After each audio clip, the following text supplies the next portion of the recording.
Una rivelazione potente ha appena scosso la notte di Napoli, lasciando tutti i tifosi del nostro amato Napoli in stato di massima allerta.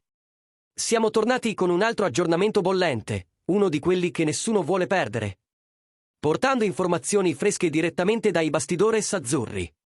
Come sempre, restiamo fedeli alla nostra missione, alzare il livello e offrirti tutto ciò che è più recente, più affidabile e più decisivo per il futuro del club. Prima di entrare nel tema che sta già facendo discutere l'intera città, lascia un like e iscriviti al canale. Questo aiuta davvero tantissimo il nostro lavoro. Perché oggi, nei corridoi interni del Napoli, qualcosa di veramente enorme sta prendendo forma. E il nome che inizia a dominare le prime pagine, generando entusiasmo e curiosità in tutto il paese, è quello del giovane fenomeno dell'Udinese, Arthur Atta.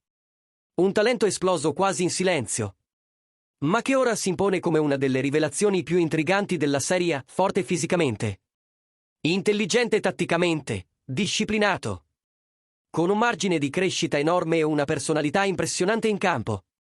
Atta è diventato obiettivo di praticamente tutti i grandi club italiani. Ma, secondo i rumors dei bastidores, il Napoli è davanti a tutti. E non è un caso. Giovanni Manna segue Atta da mesi, analizzando ogni dettaglio della sua crescita in Friuli. Il giocatore possiede esattamente le caratteristiche che Conte richiede nei centrocampisti moderni.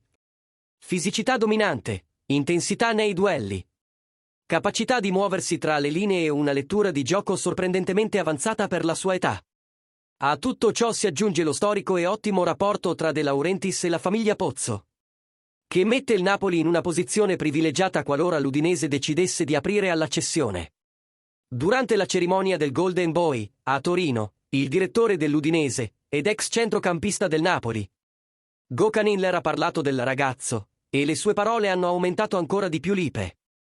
L'Udinese rivela talenti da molti anni, e Atta è uno dei giocatori più importanti.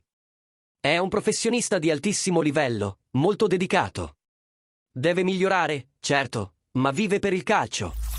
Una dichiarazione pesante, che arriva da qualcuno che conosce a fondo il centrocampo del Napoli e capisce perfettamente cosa cerca Antonio Conte in un giocatore. Inler ha citato anche altri talenti dell'Udinese, Christensen, Miller, Gay e persino il giovane portiere Nunziante, sottolineando che il club friulano sta vivendo un momento d'oro nella formazione dei propri gioielli. Ma quando ha parlato di Atta, il suo tono è cambiato, ammirazione pura e fiducia totale nel futuro del ragazzo. Questo alimenta ulteriormente i rumors secondo cui il Napoli potrebbe tentare un affondo già a gennaio, anticipando concorrenti come Milan, Inter e persino alcuni club della Bundesliga. All'interno del club c'è chi vede in Atta il sostituto perfetto di Anguissa nel lungo periodo. I suoi movimenti, la sua forza fisica e il suo stile di gioco ricordano moltissimo il camerunese.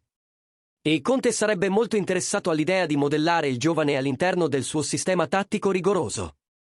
La grande domanda è: l'Udinese venderà adesso? Molto dipenderà dall'offerta. Con Atta che si valorizza settimana dopo settimana, il club non ha intenzione di lasciarlo partire per cifre basse.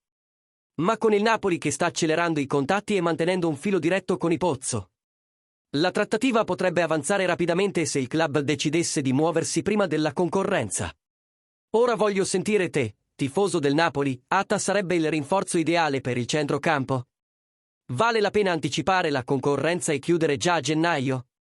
Lascia la tua opinione nei commenti, e approfitta per mandare un super thanks che aiuta tantissimo il nostro lavoro.